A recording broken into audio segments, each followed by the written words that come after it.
दर्शकों, आप सभी को नव वर्ष की हार्दिक शुभकामनाएं। और 2024 ने बहुत कुछ दिया है, हमने लिया है। इसी कड़ी में निशक्त जनसेवा संस्थान के जो अध्यक्ष हैं अमृतलाल जी, इन्होंने भी 2024 में दिव्यांगों और ज़रूरतमंदों को बहुत कुछ दिया, लेकिन 2025 के लिए इन्होंने पीलीभीत को कुछ नई चीज़ें दी हैं जो अब तक नहीं मिली थी। उनमें से एक चीज़ तो ये है कि जहां अभी तक दिव्यांगों को चश्मे, बैसाखी, कान की मशीनें, दांतों की जांच, व्हील चेयर, कुर्सी आदि देते थे, अब उन्होंने ज़रूरतमंदों के लिए एक और नया कार्य शुरू किया है। उसके बारे में आप स्वयं ही बताएंगे। और शिक्षा के क्षेत्र में भी आपने एक बहुत बड़ा काम किया है, वो भी इस 80+ की उम्र में। रोगलावस्था है, कई बीमारियों से परेशान हैं, भयंकर बीमारियों को हरा चुके हैं, उसके बावजूद भी जुझारू किस्म के ये अमृतलाल लगे हुए हैं, जूझ रहे हैं और कोशिश कर रहे हैं कि अधिक से अधिक इस जीवन में समाज को और मानवता को दे जाएं। अमृतलाल जी, आप ये बताइए कि आप इस नए साल के लिए कौन सी नई चीज़ें लोगों के लिए लेकर आए हैं? ऐसा है, हम अभी तक दिव्यांगजनों को उनकी ज़रूरत के मुताबिक कृत्रिम उपकरण ही उपलब्ध कराते थे जी। और पिछले 15 साल से ये कार्य कर रहे हैं।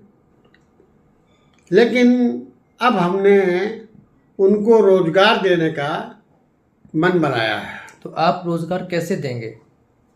रोजगार देने के लिए भारत सरकार से बात चल रही है और एक पीलीभीत में एक रोजगार मेला लगाया जाएगा, जिस रोजगार मेले में करीब 500 दिव्यांगजन बुलाए जाएंगे जो 18 से 40 साल की उम्र के बीच के होंगे तथा कक्षा 10 उनकी न्यूनतम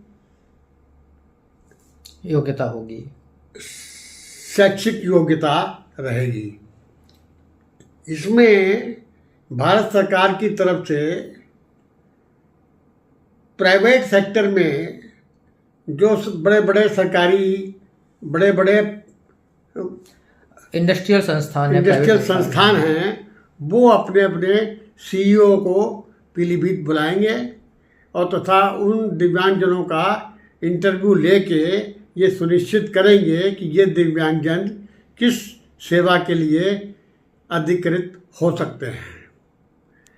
तो ऐसे दिव्यांगजनों को हम सेवा देने का काम करेंगे। आप और आपकी टीम ऐसे दिव्यांगजनों से पंजीकरण करा रहे हैं। अब तक कितने पंजीकरण हो चुके हैं? करीब 220 पंजीकरण हो चुके हैं और 500 का लक्ष्य है। ये 500 पंजीकरण होने पर हम इस कार्य को शुरू कर देंगे। अब दूसरा कार्य क्या है जो नया आप इस 2025 के लिए लेकर आए हैं? दूसरा कार्य ये है कि अभी तक पीलीभीत में हीमोफीलिया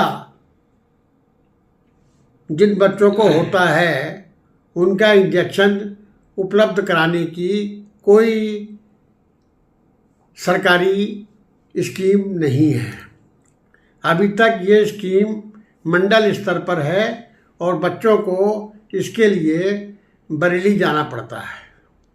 और जबकि जो सरकारी नियम है उसमें ये है कि जिस जिले में 30 बच्चे होंगे वहाँ पे ये सुविधा उपलब्ध करा दी जाएगी। पीलीभीत में 75 ऐसे बच्चे हैं जो हीमोफीलिया से ग्रस्त हैं और जिन्हें इलाज के लिए वक्त बे वक्त बरेली जाना पड़ता है। मेरा सरकार से अनुरोध रहेगा कि इस सुविधा को पीलीभीत स्तर पर कराने की योजना बनाई जाए।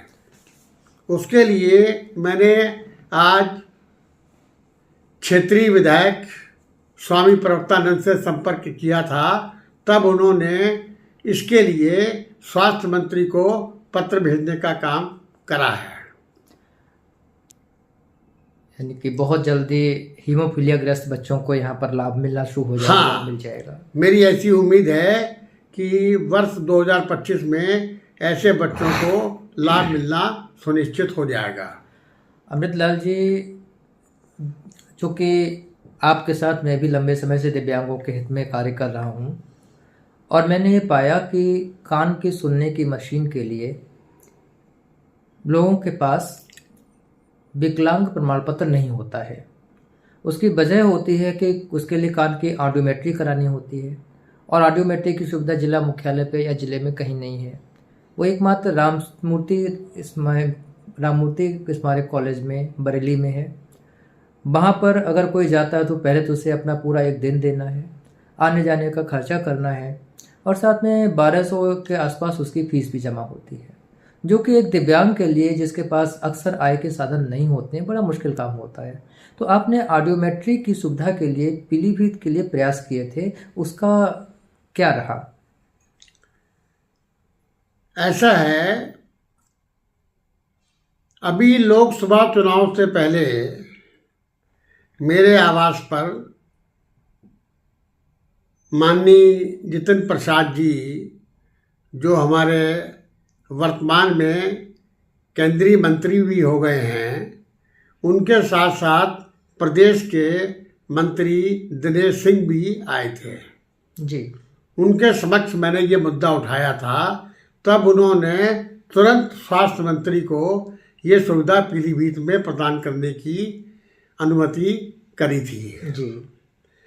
उसका परिणाम ये निकला है कि अब पीलीभीत में एक ऑडियोमेट्रिक सेंटर जो है वो उपलब्ध हो गया है और वो निकट भविष्य में आपको अब इस योजना का लाभ मिलने लगेगा और कान के मरीजों को अब ऑडियोमेट्री का सर्टिफिकेट लेने के लिए बरेली जाने की आवश्यकता नहीं रहेगी। जब पीलीभीत में ऑडियोमेट्रिक सेंटर से ये आपको सर्टिफिकेट उपलब्ध हो जाएगा, तब हमें कान की मशीन निःशुल्क देने में कोई रास्ता रुकावट का नहीं रहेगा। और हम ये उम्मीद करते हैं कि अगर हमारे पास 1000 व्यक्ति भी कान की मशीन के लिए आएंगे तो हम उनको 1000 को ही कान की मशीन निःशुल्क प्रदान कर देंगे। अमृतलाल जी, एक चीज़ और है कि इधर जब से कोरोना आया है, कोरोना काल के बाद से लोगों को हार्ट की यानी हृदय की समस्याएं बहुत बढ़ी हैं। तो एक दिन आपसे चर्चा हो रही तो आपने कहा था कि हम हृदय रोगियों के लिए अपने कैंपों में कुछ जांचों की व्यवस्था कराएंगे। तो इस पर 2025 के लिए आपकी क्या रणनीति रही है? मैंने सन 2025 का पहला कैंप जो 12 जनवरी को लगेगा जी, उसमें रोहिलखंड मेडिकल कॉलेज की तरफ से हृदय के रोगियों के लिए भी चिकित्सा उपलब्ध कराई जाएगी। उनके लिए एक डीएम कार्डियोलॉजी स्तर का डॉक्टर जो है वो पीलीभीत में अपनी सेवाएं देंगे और तथा पीलीभीत के लोगों के लिए ईसीजी, ब्लड बीपी और शुगर या और अन्य जांचें जो हैं वो निःशुल्क ही क्लब कैंप में कराई जाएंगी तथा अन्य बड़ी जांचें जो हैं वो रोहिलखंड मेडिकल कॉलेज में काफ़ी निम्न रेट पे कराई जाएगी। ये एक ही कैंप में होगा या लगातार होता रहेगा? फिलहाल तो इसी कैंप में है, लेकिन हमारी व्यवस्था ये रहेगी कि ये आगे भी हर कैंपों में होता रहे। ये तो रहा चिकित्सा और दिव्यांगों के लिए। इधर हमारे संज्ञान में भी है कि आपने पीलीभीत जिले के एक बहुत ही पुराने बालिका इंटर कॉलेज के लिए काफ़ी प्रयास किए। हालांकि उस समय आपका स्वास्थ्य बढ़िया नहीं था, फिर भी आपने अपनी तरफ से बहुत मेहनत की और आप बदायूं तक गए थे और फिर आपने उसके लिए पैसे की व्यवस्था कराई थी। तो ये क्या सारा मामला था? देखिए, आर्य कन्या इंटर कॉलेज पीलीभीत में एक ऐसा स्कूल था जो 50 वर्षों से ज़्यादा स्थापित हुए हो चुका था। ऐसी संस्थाओं के लिए सरकार ने एक योजना अलंकार श्री प्रदान करी है, जिसमें कि 25% पैसा अपने कॉलेज के जो प्रबंधक तंत्र है उन्हें अपने स्तर से जुटाना होता है और 75% जो है वो उसमें राज्य सरकार प्रदान करती है। ऐसी ही योजना के लिए मेरे पास जब आर्य कन्या इंटर कॉलेज की समिति के लोग आए थे, तब मैंने उनसे कहा था मेरा स्वास्थ्य जो है इस वक्त सही नहीं चल रहा है, लेकिन फिर भी आप मुझसे मिलते रहेंगे तो मैं इस कोशिश में आपका सहयोग दूंगा। और फिर मैंने अपना एक प्रण बना लिया कि मुझे हर हालत में इस सेवा को पूरा करना है।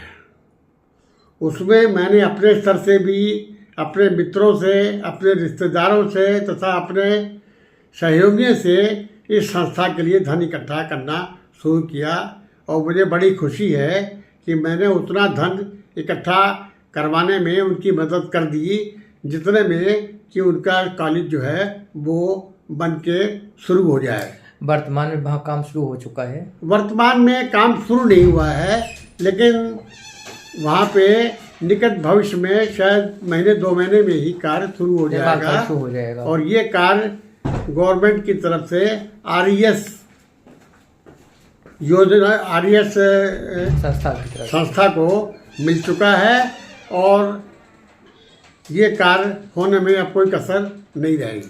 दर्शकों, आपको बता दें कि आर्य कन्या इंटर कॉलेज पीलीभीत के गिने चुने उन इंटर कॉलेज में से है जहां पर बालिकाओं को बहुत ही सस्ते में शिक्षा दी जाती है।